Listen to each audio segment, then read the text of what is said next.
Caso Rebeca. Do que se trata isso, pessoal? Vamos falar um pouquinho sobre isso aqui agora, um pouquinho do histórico. Então, veio agora a público uma jovem mãe, ela já tem 2 crianças, está grávida da 3ª, e veio uma bomba aí agora, onde ela diz o seguinte: ela não tem condições financeiras para essa 3ª criança, para o 3º filho, e por isso ela quer abortar a criança. Só que aí tem algo a mais nessa história. O PSOL, Partido Socialista, juntamente com a Anis, uma instituição de Brasília, vou falar um pouquinho aqui da Anis, entraram no STF com um pedido que seja estendido o aborto, não só a possibilidade do aborto dessa Rebeca para ela, mas que isso seja estendido e seja uma liminar que o partido pede para todo o Brasil, para todas as mulheres gestantes que se apresentarem na mesma condição que a Rebeca, dizendo que não tem condições econômicas, financeiras para ter essa criança. Bom, quanto à questão da Rebeca em si, a Casa Pro Vida Mãe Imaculada, assim como outras instituições pró-vida desse país, já se disponibilizaram. E eu reforço isso aqui. Rebeca, se você não tem condições realmente econômicas para ter o teu filho, nós te ajudaremos. Materialmente, juridicamente, psicologicamente, como pudermos e como nós temos feito para outras gestantes, para que você tenha a sua criança. Se você não quiser ficar com o seu filho depois disso, podemos deixar o seu filho para adoção, segundo os meios legais. Então eu creio que a Rebeca, não quero crer que a Rebeca tenha más intenções, que realmente ela tem essa situação, mas ela não precisa matar o seu filho, nós podemos ajudá-la, tá bom, Rebeca?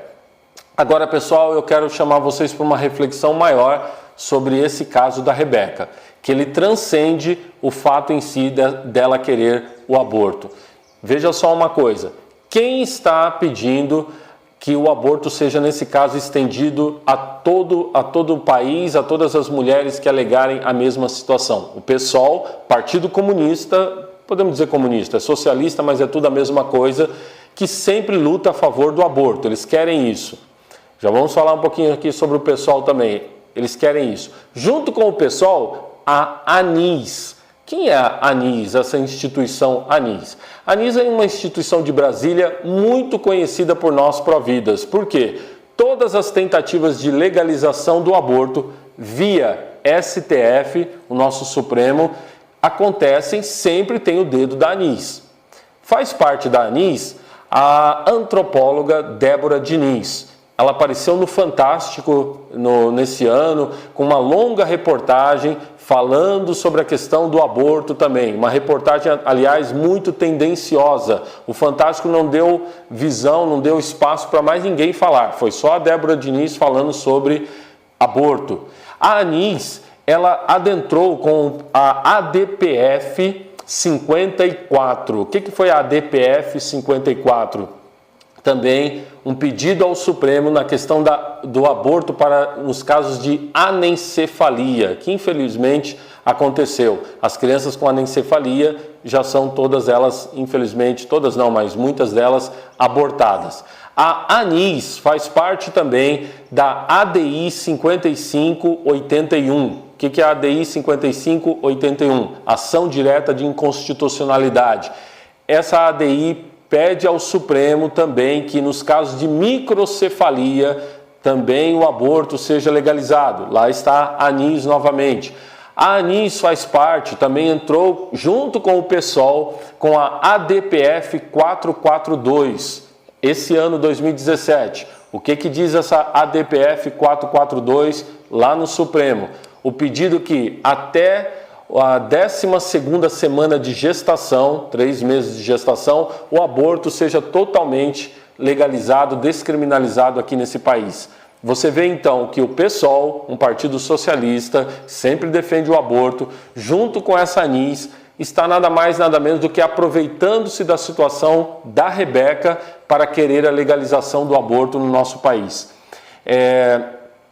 A Anis ainda faz parte da CLACAI. CLACAI. O que é a CLACAI? É uma associação latino-americana que luta pela legalização do aborto em toda a América Latina. Claro, financiada pelas grandes fundações internacionais que pagam a isso. E essa CLACAI faz, juntamente com a ANIS, que faz parte dela, faz de tudo para a legalização do aborto nos países. Então, você vê o complô que está sendo armado. Mas vamos um pouco mais nessa reflexão para você entender esse caso Rebeca, a gravidade desse caso.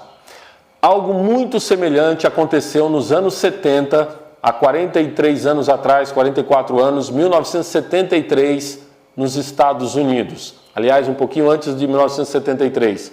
Uma mulher chamada Norma McGovern. A Norma McGovern, mais conhecida como Jane Roe, essa americana, estava grávida, olha só, muito interessante, como no caso da Rebeca, do terceiro filho.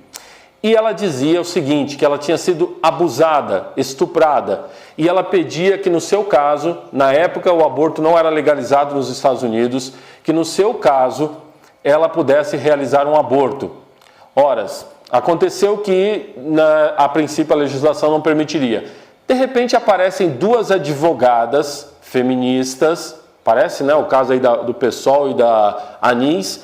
Essas duas advogadas entraram com um pedido justamente no Supremo de lá, né, a Suprema Corte Americana, o nosso STF assim, aqui, mais ou menos então a mesma coisa, entraram com um pedido dizendo o seguinte, que nesse caso ela deveria ser permitido a ela abortar, porque ela a princípio tinha sido abusada, e que isso fosse estendido para todo o país. E realmente, gente, assim aconteceu.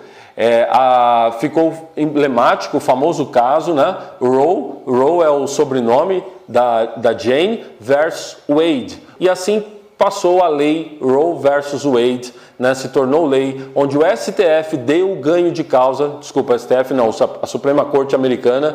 Em 1973, o aborto foi legalizado nos Estados Unidos. Agora, olha o detalhe. Acontece que anos mais tarde, a senhora Jane Roe disse que ela tinha mentido. Ela não tinha sido abusada, ela não sofreu nenhum estupro. Simplesmente ela queria, juntamente com essas advogadas, legalizar o aborto nos Estados Unidos por meio de uma mentira. E olha que interessante, ela não abortou o seu filho, ela teve o seu terceiro filho. Então, através de uma mentira, o aborto foi legalizado nos Estados Unidos. Mais tarde, ela entra para o trabalho pró-aborto, né? Ela passa a trabalhar para as clínicas pró-aborto, mas depois ela se converte, gente. Ela se arrependeu do que ela fez, morreu esse ano, em fevereiro de 2017, mas morreu com esse peso de ter sido instrumento da legalização do aborto nos Estados Unidos, que já matou mais de 50 milhões de bebês naquele país em 40 anos.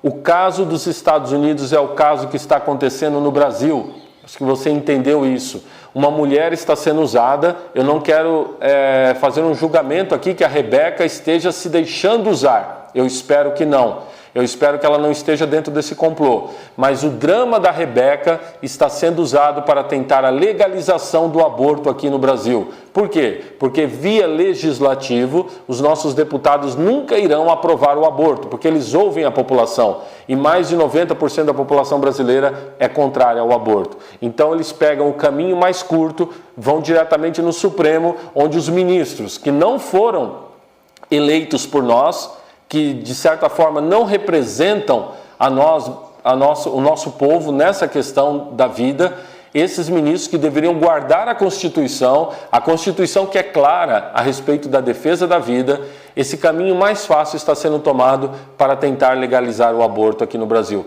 Esse é o caso Rebeca e nós precisamos conhecê-lo, estar muito atento ao que está acontecendo. Peço a você que reze pelo nosso país para que o aborto aqui não seja legalizado e vamos também fazer uma grande pressão junto aos ministros do Supremo e junto aos nossos representantes para que para que o aborto não seja legalizado aqui no Brasil. Que Deus te abençoe, abençoe você e toda a sua família.